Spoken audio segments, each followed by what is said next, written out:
The live TV, सच सबसे आगे। दोस्तों, मेरा नाम राशिद जहीर है और आप देख रहे हैं द लाइव टीवी। दशकों पुरानी हो या सदियों पुरानी हो, जो प्रथाएं चली आ रही थी आपस में मिलजुल कर सेलिब्रेट करने की, उसमें कोई भी प्रॉब्लम नहीं थी। लेकिन अब चुनाव आने के पहले और चुनाव आने के बाद अपने छोटे छोटे हित साधने के लिए हर एक चीज़ में प्रॉब्लम नज़र आने लगी है। कर्नाटक की खबर दिखाऊंगा दर्शकों और एक वीडियो भी दिखाऊंगा आपको। वहाँ एक मेले के दौरान एक प्रथा के अनुसार दशकों से उस मेले में कुरान पढ़ा जाता था। उसी पढ़ने पर बजरंग दल के नए दरोगा भड़क गए, मार पिटाई शुरू कर दी। उसने भी कुरान जिंदाबाद के नारे लगा दिए, पुलिस उठा कर ले गई। बात यह है दर्शकों, क्या ये छोटी छोटी खबरें, ये छोटी छोटी बातें हमारे सामने आनी चाहिए? लेकिन आप मोबाइल में जाइएगा ट्विटर पर, वहाँ कोई भी शहर आपको ऐसा शायद ना मिले जहाँ पर इस तरह की हरकतें ना हो रही हों। और ज़्यादा इनको हवा कौन दे रहा है? यही हिंदुत्ववादी दल। पहले बड़े बड़े काम आसानी से हो जाते थे। उत्तर प्रदेश के तमाम शहरों की अगर मैं बात करूं तो वहाँ पर जब कांवड़ लेने जाते हैं कांवड़ वाले, तो वह मुस्लिम समुदाय के लोग उनके ज़ख्मों पर मरहम लगाते हैं, शरबत पिलाते हैं, कोई दिक्कत की बात नहीं है। लेकिन कुछ दिनों से कुछ ऐसा माहौल बना दिया गया है अंधभक्त बनाने का, बेवकूफ़ बनाने का, वोट हासिल करने का, कि पता ही नहीं चला कि कब में ज़ोंबी बन गए। आप देखें, आपको मैं खबर दिखाता हूँ। सत्य प्रकाश भारती हैं, इन्होंने इसको ट्वीट किया है। इन्होंने लिखा कि कुरान पढ़ने की दशकों पुरानी रस्म का बजरंग दल ने रथ यात्रा निकालते समय विरोध किया। एक मुस्लिम युवक ने कुरान जिंदाबाद कहा, पुलिस इसे दबोच कर ले गई। देखेंगे आप।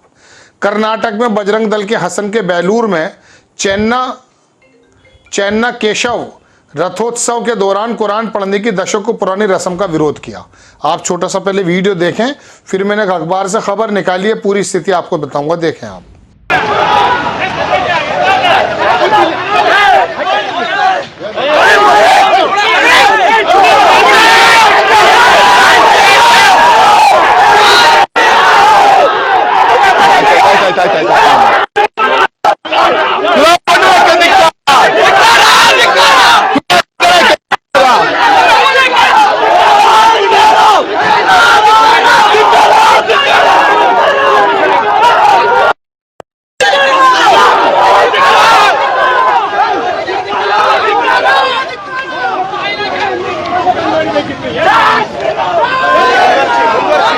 देख लिया दर्शकों आपने।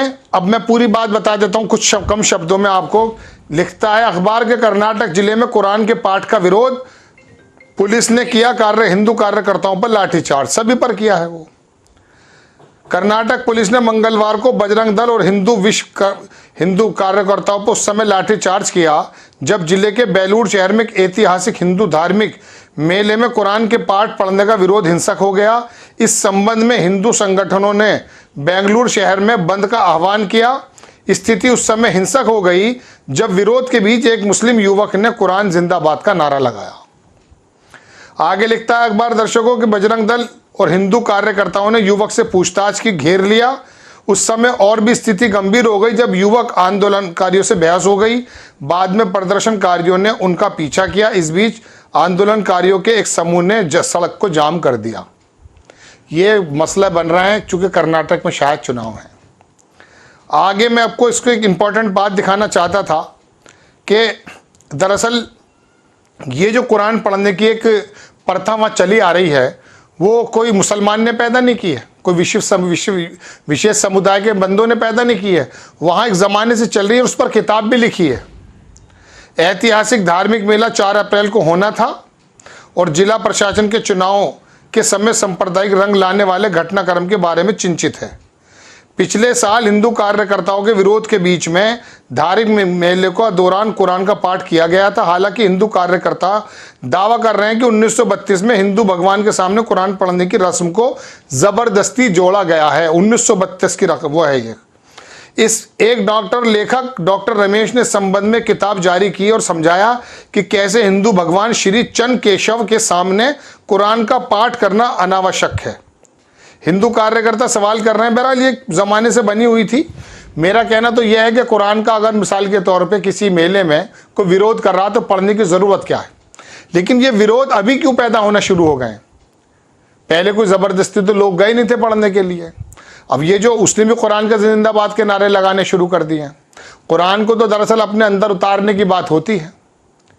जिन लोगों पे पूरी दुनिया के इंसानों के लिए कुरान संबोधित करता है तो उसकी जो तालीमात हैं, उसके अंदर जो प्रिंसिपल्स हैं, वो बेसिकली अपनी ज़िंदगी के अंदर उतारने की ज़रूरत होती है। कुरान जिंदाबाद करके क्या होगा, लेकिन ये समझने को तैयार नहीं है।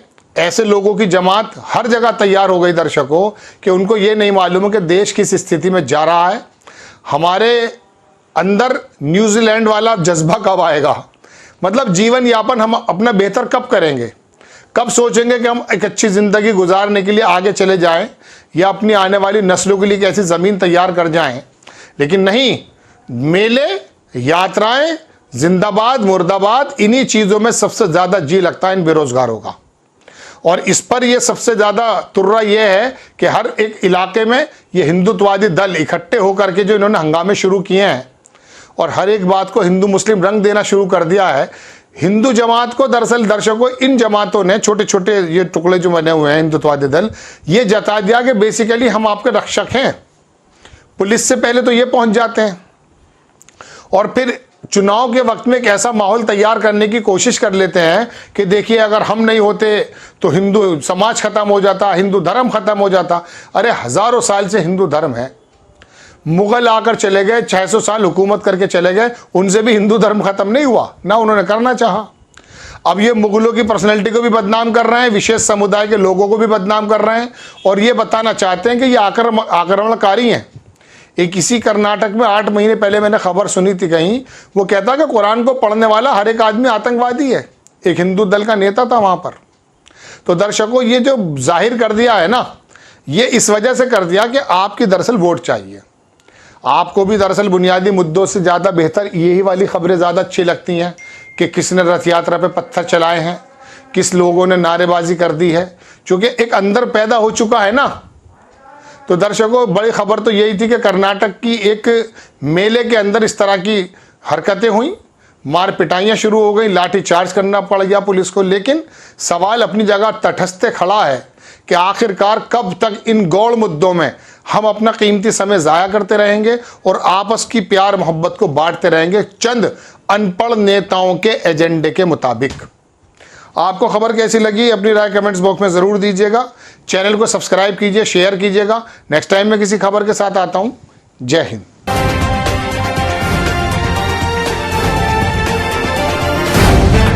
द लाइव टीवी, सच सबसे आगे।